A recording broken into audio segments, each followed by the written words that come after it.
Oke, selamat siang. Di sini saya akan membacakan monolog tentang Dokter Jawa. Oke, Dokter Jawa ini dikarang oleh karya Putu Fajral Arcana. Dokter Rahayu bertugas di sebuah desa terpencil jauh dari ibu kota kabupaten. Perlu waktu hampir 2 jam naik perahu motor. Ongkos perahu dari ibu kota kabupaten sampai bisa sampai 1 juta rupiah. Melintasi sungai dan rawa-rawa yang penuh buaya. Oke, setting tempat ini ada di beranda rumah yang sederhana dari kayu dengan halaman yang cukup luas. Dan rumah ini digunakan sebagai puskesmas. Di dinding beranda tertempel beberapa poster tentang cara hidup sehat, terutama poster-poster tentang penanggulangan penyakit malaria. Tak jauh dari dinding itu, sebuah timbangan tergantung lengkap dengan selendang bayi. Hanya sebuah meja tua dan bangku, disitulah biasanya Dokter Rahayu menerima pasien-pasiennya. Tak jarang juga, ia sendiri tertidur selonjoran di bangku panjang itu. Lampu mulai menyala perlahan. Terlihat Dokter Rahayu yang sedang tertidur di bangku yang panjang itu. Tangannya menjuntai hampir menyentuh lantai kayu. Ia tampak sangat lelah. Jam dinding sederhana dari hadiah Pak Bupati yang terpasang di dinding menunjukkan pukul 2.15 dini hari. Terdengar cala anjing yang ditakuti oleh keributan di luar halaman. Aku tak setuju pergi ke Dokter Jawa itu. Ia macam tukang sihir. Lama-lama kita jadi so Jawa semua. Sudah, kita ke babak tibu saja. Jelas sih iya suku kita, kata suara seorang lelaki. Anak kau ini sudah mau lahir, jangan so pikir Jawa atau Papua. Sekarang panggil itu dokter, kata suara perempuan. Kau saja yang panggil, kau kan yang mau melahirkan. Ini perbuatan kau juga, jawab perempuan itu. Itu suara siapa? Dokter Rahayu terbangun dengan melihat ke sekeliling halamannya. Masuk saja, dini hari seperti ini tak baik berada di luar rumah. Apa? Seperti mendengar suara. Ada yang mau melahirkan? Ya. Melahirkan memang suka tak kenal waktu. Ia bisa datang kapan saja, seperti juga kematian. Oh, kematian. Kenapa aku jadi melantur menyebut kematian? Selama 3 tahun aku di sini, puskesmas ini jadi saksi bahwa kelahiran dan kematian itu tidak pernah adil. Kau boleh ngotot mengatakan ada kelahiran pasti ada diimbangi oleh kematian. Begitukah? Hukum itu membuat jumlah manusia selalu sama, dan itu kunci eksis bangsa manusia sampai kini. Begitukah? Pendapat itu sudah harus dikoreksi sekarang. Di beberapa tempat bahkan kelahiran jauh lebih banyak dari kematian. Lihat saja kotamu sendiri. Makin hari makin pemukiman menelan sawah-sawah para petani, ruko-ruko merambah sampai hutan-hutan pinggiran kota. Itu tandanya kelahiran lebih banyak daripada kematian. Setujukah? Setuju pasti. Kau harus setuju, kalau tidak, monolog ini tidak akan dilanjutkan. Kau harus tahu, di sini hukum keseimbangan itu tidak berlaku. Sebagai orang Jawa yang mengemarisi ajaran harmoni para tetua, aku merasa dibenturkan pada kenyataan yang pahit, yang berbeda dengan apa yang pernah diajarkan. Aku jadi saksi setiap kesakitan di sini hampir selalu berakhir dengan kematian. Kau tahu, terkadang aku merasa gagal, tapi kegagalan dalam kegagalan itu membuat menanggalkan profesi ini, kembali jadi manusia biasa, sehingga tak harus memikul beban profesi seberat ini loh. Kau sih enak duduk-duduk saja menyaksikan aku bekerja keras berlatih dokter di daerah terpencil. Itu yang di belakang malah pakai tertawa pula. Kalau para juri sih pasti serius atau pura-pura. Tapi mungkin ini sudah takdirku, bisa tampil di depan publik nasional seperti ini. Lanjut. Terdengar suara pertengkaran di luar sana. Siapa di sana? Bapak mama masuk saja sini. Kesini sudah. Jangan lama-lama di luar sana. Ini puskesmas satu-satunya di sini. Aku tidak tahu, aku bukan malaikat penyelamat. Tapi setidaknya bayi di dalam kandungan itu punya kesempatan menghirup udara segar di desa ini. Kalian berdua sudah tahu, bayi yang lahir di desa ini belum tentu selamat. Bahkan sudah lahir pun banyak yang tidak kesempatan jadi kanak-kanak. Itu anak Bapak Wanggai tinggal di dekat dermaga. Tadi pagi meninggal. Si Sarja anak Bapak Koga yang lucunya minta ampun. Sewaktu lahir 2 hari lalu juga tiada. Kau tahu semenjak semingguan lalu sudah ada 61 anak meninggal di desa ini? Kau pasti sudah dengar kabar buruk ini sudah viral di media sosial toh? Sebelum juga dimok bertubi-tubi itu di koran. Katanya, Bapak Presiden sudah tetapkan sebagai kasus gizi terburuk sepanjang sejarah modern Indonesia ini, bangsa ini. Tapi kalau boleh cerita,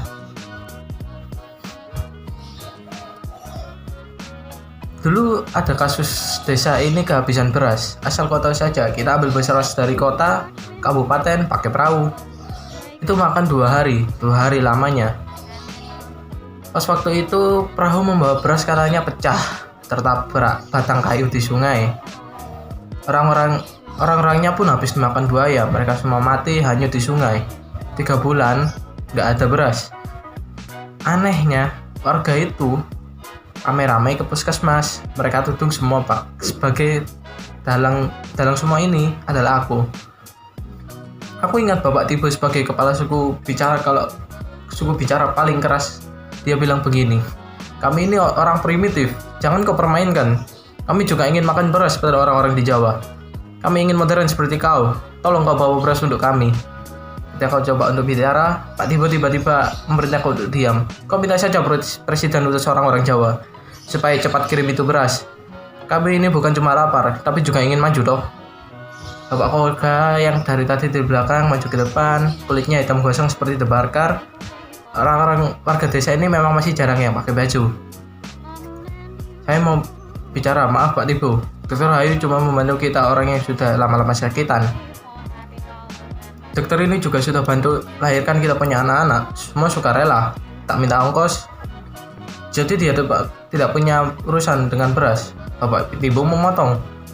Bagaimana kau ini bisa bilang begitu, Koka? Dulu ada niat baik dari orang Jawa yang kirim kita beras. Sekarang kita semua orang sudah makan beras supaya setan modern, karena dokter ini kirim dari Jawa. Pasti juga bawa beras. Tidak Bapak Tibo, beranikan aku diri untuk mulai bicara. Saya dikirim dari Jawa untuk membantu kesehatan warga. Kalau waktu terbatas, saya cuma punya obat-obatan. Mari kita pikirkan bersama mengatasi ketiadaan beras.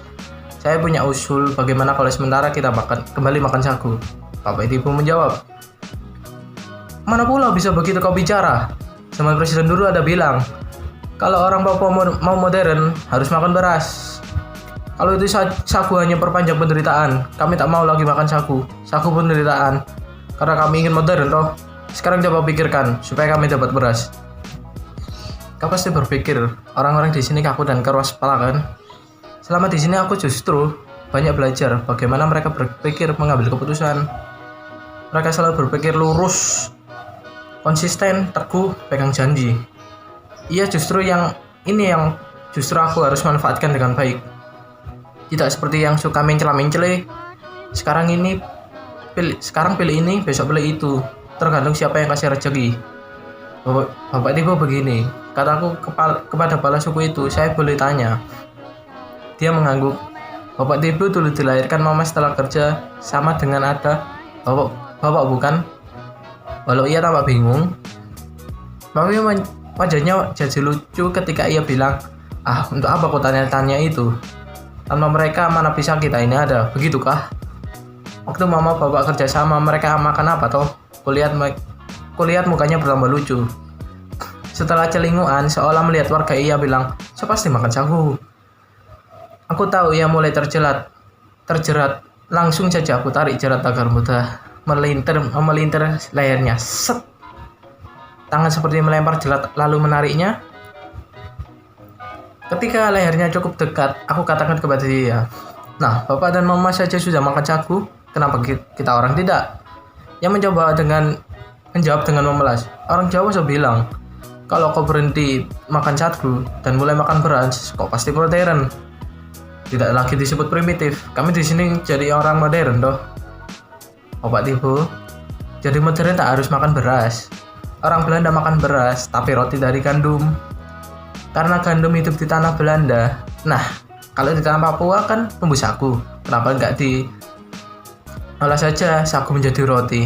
Begitukah? Mana pula bisa begitu? Tiba-tiba orang yang tadi bicara diam saja. Tiba-tiba orang yang tadi diam saja bicara. Aku sungguh ingat, dialah lelaki yang datang puskesmas malam-malam membawa seorang yang terluka. Ia menggendong, katanya, "Dokter, jangan banyak tanya. Obati saja dia." Aku minta kepadanya membaringkan kaki luka itu di sini, di bangku ini. Aku lihat darah mengucur. Itu dari kaki kirinya. Lukanya itu cukup parah. Aku tahu ini luka tembak. Ada peluru bersarang di tubuhnya toh. Aku bilang, "Bapak, dia harus operasi. Saya nggak punya alatnya. Jadi bapak harus bawa ke rumah sakit kabupaten." Bapak itu menjawab, "Saya sudah bilang, kau obati saja. Jangan banyak tanya, apalagi kasih itu perintah." Ketika emang katakan itu, aku langsung mengacukan senjata gitu. Aku sedikit gugup, tapi mencoba menyembunyikan perasaan itu dengan muka serius pada dokter, seperti dokter-dokter umumnya. "Kalau bapak tunjuk senjata itu ke saya nggak bisa bekerja. Bapak duduk di sana, saya akan keluarkan peluru itu dengan pisau kurang steril. Maukah?" Spontan ia menjawab, "Terserah, kau dokternya. Sudah saya bilang kan, jangan banyak tanya. Aku kan." Untung peluru itu nggak masuk terlalu dalam di daging kakinya, tapi tetap harus saya abuse dengan menggunakan pisau berdaya seadanya. Aku berhasil mengeluarkan peluru. Ketika mencuci tangan di ember halaman, lelakiku mengejar, "Jangan dokter, kasih mati itu teman. Kenapa ia tidak bergerak? Saya bisa kasih mati ke dokter juga toh. Tolong hidupkan lagi." Senjatanya ditodongkan kepadaku. Kali ini benar-benar menguasai keadaan. Ku katakan ke bapak, tidak ada gunanya bertempur di gunung-gunung. Mari sini gabung orang kampung. Kita sama-sama hidup sama orang kampung. Sama republik bertempur sama tentara cuma akan hasilkan kematian. Tanpa kuduga, ia simpan senjatanya dalam tas. Lalu, kulihat temannya mulai sadar. Ia kembali menggendong temannya dan kembali ke kegelapan. Aku lanjutkan kisahku dengan orang yang malam-malam itu ya. Kau ada setuju kah? Lalu dia bilang begini, "Sagu kami sudah habis dimakan tentara. Apa yang bisa diolah jadi roti? Bagaimana kalau besok pagi kita sama-sama ke hutan cari sagu, kita olah jadi roti? Bagaimana Pak Tibo? Setuju kah?"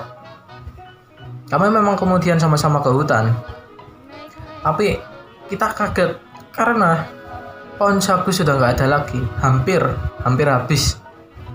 Dan sagu yang ku tahu dulu itu menghampar luas di sini sudah berubah jadi sawit yang begitu luas. Waktu itu Bapak Tibo dan sebagian besar warga desa langsung berbalik dan tidak mengatakan apa-apa.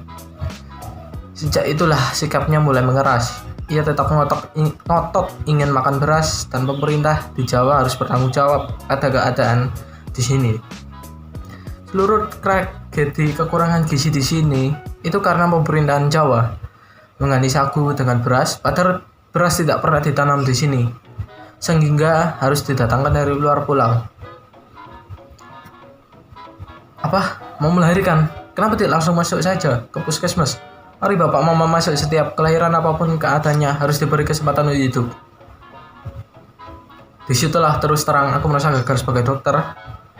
Dikirim jauh-jauh dari tanah Jawa sampai ke pedalaman Papua.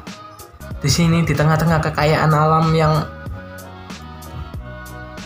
berlimpah, mengapa tragedi gizi buruk itu bisa terjadi? Sungguh tidak bisa dinalar dengan logika. Sudah aku coba menjadikan kematian demi kematian sebagai energi untuk bertahan, tetapi bukan kematian yang benar ku tangisi.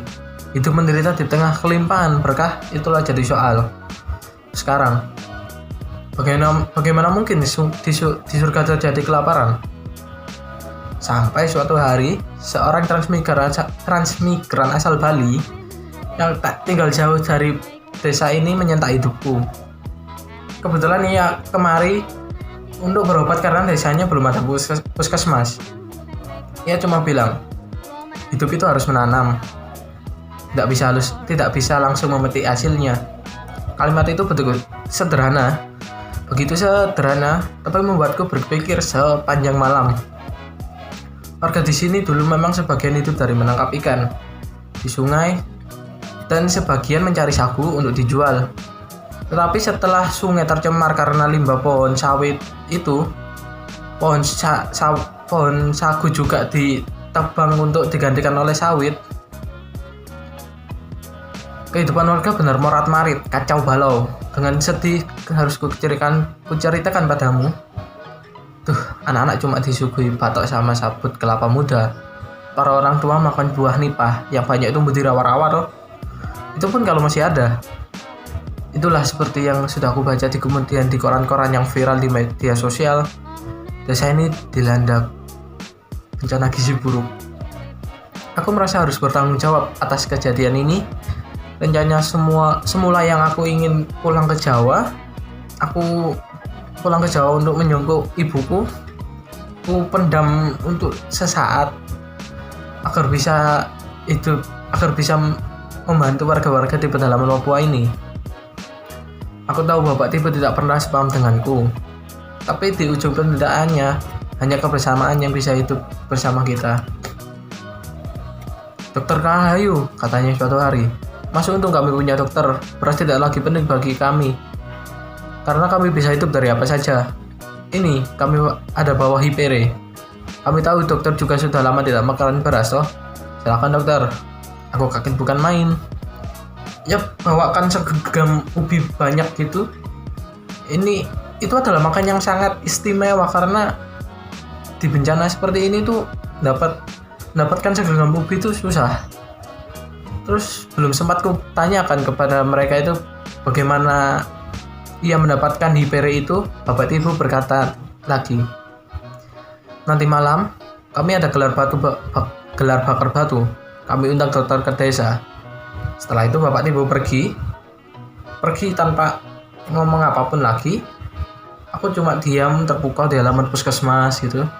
Kepalaku yang kupikir kaku dan cuma main hanya sekedar aku mau ini. Ternyata dia menyimpan kebaikan yang sangat dalam selama ini yang nggak pernah aku lihat selama ini tuh nggak pernah aku lihat. Sepanjang hari aku berpikir tradisi bakar batu biasanya digelar sebagai ucapan rasa syukur dan menyambung tali silaturahim warga. Berarti ada hal yang istimewa terjadi.